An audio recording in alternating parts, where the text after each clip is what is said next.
For my interview, I interviewed Eric Abel.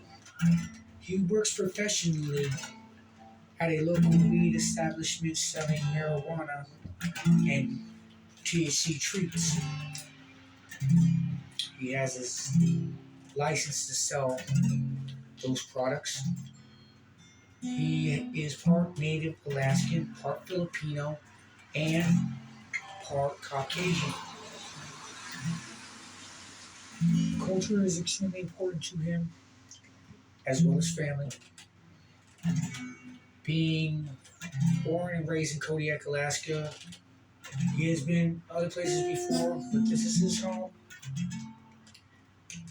Not much happens here except the same types of activities that happen every year for the most part: hunting, fishing, hiking, sports, and commercial and subsistence lifestyle activities associated with that, preparing for winter, gathering wood, those types of chores, and everybody partakes for the most part and does their share. There's both maternal and paternal teachings on in his family, especially in terms of his native Alaskan family members. It they have that same type of. Actually, I hear that some Filipinos have just a paternal teaching. Yet I'm sure women are taught by their female relations and others too. I wouldn't know to presume. I paid him $30 up front. Actually, I paid him 20, and then I bought 40 dollars worth of weed and gave him a $10 tip. I mean marijuana. For who knows? I don't know if I'm allowed to mention that, but whatever. I did anyway. There was no drug use though, and I'm not even advocating that. He advocates traditional harvest and native values and believes that he will teach his children to be that is important to partake in their cultural celebration if you can, but to still stay professional enough to go to work, even if you have to miss out, stuff like that, because that's what it means to be a man and his culture, or at least from my understanding, is you have to take care of your own and also be able to take care of yourself. And you have to have some sort of goals too, besides just working. But it's more you don't have to, but they want you to, and you want to please your elders and the people you care about enough to do good for yourself or well for yourself. He doesn't have any children, like I said, or I think I said, and yet, obviously, an opportunity presents itself. Everybody shares their culture during the cultural celebrations. Just by being there, you're a part of your culture, so you share yourself.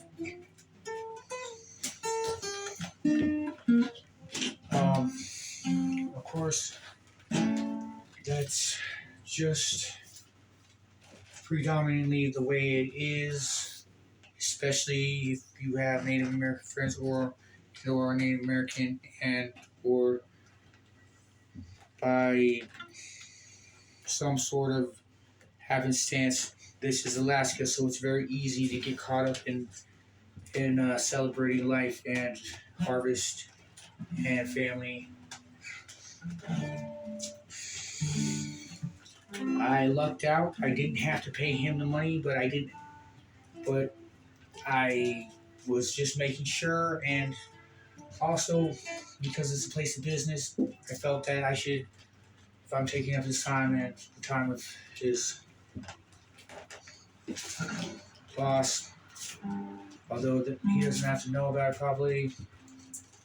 I always quit asking him questions when the customer came in. and waited until after again. I think I was slightly overexcited, but it's okay because I handle it well because I'm good under pressure.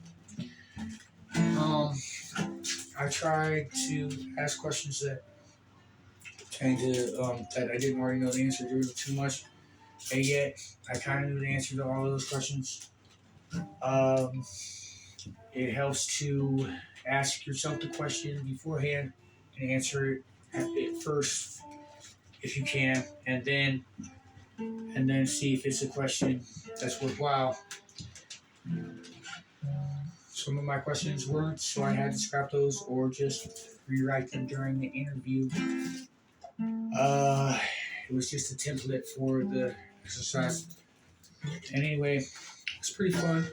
So we had a good time, and although I only said I would tip him, I only said I would give him $20. I tipped him an extra 10 because why not? Plus, I took up longer. I took up more time than I thought, and I can be a little bit analytical and wordy with my questions sometimes. So it might have confused him, and I didn't mean to be that way. I should simplify this stuff next time, not have too complicated questions, and of course go over them and ask them to myself first. And that way I'll make sure that I did that. It was fun too. I enjoyed it, and I think it got him thinking about his culture more and looking forward to celebrating his culture. And not to have made him sad because you should always be happy thinking about your culture and your cultural celebrations. Yeah, I think he was only sad because he had, and that's just more reason to look forward to it next time. And yeah.